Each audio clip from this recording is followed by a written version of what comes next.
오늘의 성경 말씀은 요한복음 7장 37절에서 38절, 제목은 생명의 물입니다.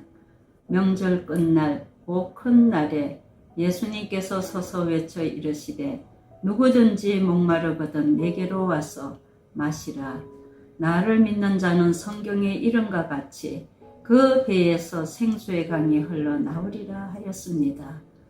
오늘 본문은 이스라엘의 3대 절기 중 초막절 마지막 큰 날에 예수님께서 절기를 지키러 모인 백성들 앞에서 하신 말씀입니다. 인생의 목마른 군중들을 향하여 내게로 오라고 초청하십니다. 예수님께서 주시는 생명의 강은 인생의 어떤 문제도 해결할 수 있으며 삶의 목마름과 영혼의 목마름을 해결해 주십니다. 누가복음 19장 1절에서 9절에 보시면 키가 작은 삭개오는 예수님을 만나기 위해 뽕나무에 올라가 적극적인 행동을 했습니다. 그 결과 예수님을 만나 참된 진리를 깨닫게 되었으며, 그래서 그간 자신이 가장 추구해왔던 재물을 절반을 가난한 자들에게 나누어 주며 토색했던 재물의 4배를 변상하는 등 새롭게 변화된 삶을 살게 되었습니다. 그것은 바로 예수님께서 주시는 생수의 강물을 먹었기 때문입니다. 요한복음 6장 55절을 보시며 내 피는 참된 음료로다고 하시며, 예수님은 어느 민족 누구에게나 영원히 목마름이 없는 참 생수의 강이 흐르도록 은혜를 베풀어 주셨습니다. 38절, 나를 믿는 자는 그 배에서 생수의 강이 흘러나오리라 하였습니다.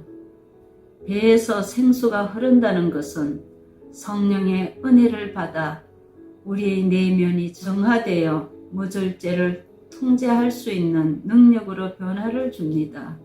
성령 안에서 온유한 성품으로 다듬어지며 인격이 바꿔짐으로 삶의 목적이 하나님께 소망을 둡니다. 생수의 강이 흘러 넘친다는 것은 시편 23편 5절에 다윗이 고백한 내 잔이 넘치나이다와 동일한 뜻으로 하나님의 은혜가 넘친다는 것입니다. 생수의 강이라는 것은 예수님의 진리가 그 속에 빛이 되어 주시기 때문에 삶에 무한한 힘이 되는 것을 뜻합니다. 이와 같은 은혜는 어떤 계층에 주어진 특권이 아니라 하나님의 말씀을 믿고 순종하는 모든 사람에게 성령님께서 역사하여 주십니다. 예수님은 3년 공생애 동안 생명을 살리는 복음을 전하시며 병든 자를 치료하시고 소외된 자들을 사랑으로 돌보셨습니다. 누구든지 예수님의 말씀을 믿고 순종하면 그 마음을 열어 생수의 은혜를 허락하십니다. 이사야 55장 1절을 보시면 오호라 너희 모든 목마른 자들아 물러 나오라. 돈 없는 자도 오라. 너희는 와서 사 먹되 돈 없이 값 없이 와서 포도주와 젖을 사라 하였습니다. 출애굽 당시 광야에서 훈련받던 이스라엘 백성들은 물처럼 소중한 것이 없었습니다. 물은 그들에게 생명이나 다름없는 것처럼 예수님은 이 세상에서 방황하는 우리 인생에게 목마름을 해결해 주시는 생수가 되어 주셨습니다. 생명의 구원이 마음에 채워진 사람들은 목마름이 없고 항상 평강과 감사와 은혜의 생활을 함으로 생수의 강이 흐르는 삶을 정언합니다. 운물가에 물길로 나온 수가성 여인도 참 진리이신 예수님을 만남으로 그의 근본 문제가 해결이 되었습니다. 요한복음 4장 14절, 내가 주는 물을 마시는 자는 영원히 목마르지 아니하리니 내가 주는 물은 그 속에서 영생토록 솟아나는 샘물이 되리라 하였습니다. 수가성 여인은 예수님의 말씀으로 그 마음에 생수가 넘쳐 주님의 증인이 되었습니다. 예수님께서 우리에게 주시는 생수는 자신의 몸을 깨뜨려 피와 살을 찢으심으로 주신 십자가의 보혈입니다.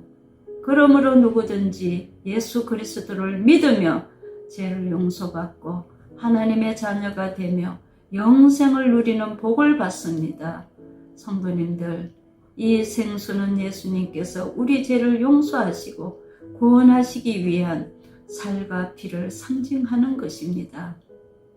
예수님의 대속의 공로가 있었기 때문에 구원의 문, 즉 생명의 문이 열리고 그래서 죽었던 생명이 살아나 천국의 소망을 갖게 되었습니다.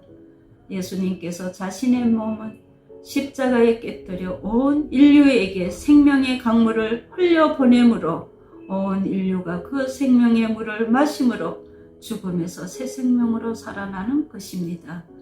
예수님의 생수는 천국으로 인도하는 생명의 물입니다. 오늘 이 생수의 은혜가 흘러가는 곳마다 회복되시기를 예수님의 이름으로 기도드립니다. 감사합니다.